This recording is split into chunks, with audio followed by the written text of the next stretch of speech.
Ito po ang Straight Express. Ito po ay pagre-rebond ng 1 hour 20 minutes lang. Rebonded na ang buhok nyo. Bakit ko naisip ito? 20 years ago, ang rebond takes like 6-8 hours. Ngayon, umigsi na 4 hours na lang sa lahat ng salon. Pag kami nag-rebond sa inyo na 1 oras lang, tumakbo na kayo dahil hindi kayo nire-rebond. Ginagamitan kayo ng mga pang-relax na very, very dangerous.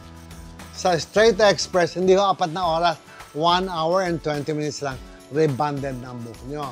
Meron din tayong tatawagin na service na AIA Reborn. Ito ay gagawin sa mga buhok na patay na. Yung mga matitigas, nasira ng relax, kinulayan, so tumigas yung buhok. Hindi na po uso ang mga hot oil, ang mga keratin, hindi na po kayang palambutin ang buhok. Ang makakagawa lang dyan ay AI8. Bakit siyang tinawag na AI8? AI stands for Advanced Insta-Care. That in 8 seconds, ang buhok nyo ay mare-reborn. Mabubuhay siya, lalambot, at magiging very, very soft. At kasama na din dyan ang waxing, na kung saan ay para tayo nagpa-floor wax ng sahig na ang buhok. Pag nag-hair color ka, after 3 weeks, magpe-fade na yan. Pag fade niyan, iwa-wax na yan, kikintab na muli ang buhok.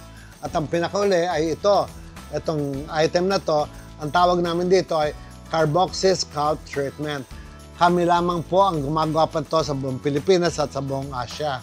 Na kung saan, ito ay pipigilan niya ang paglaglag ng buhok.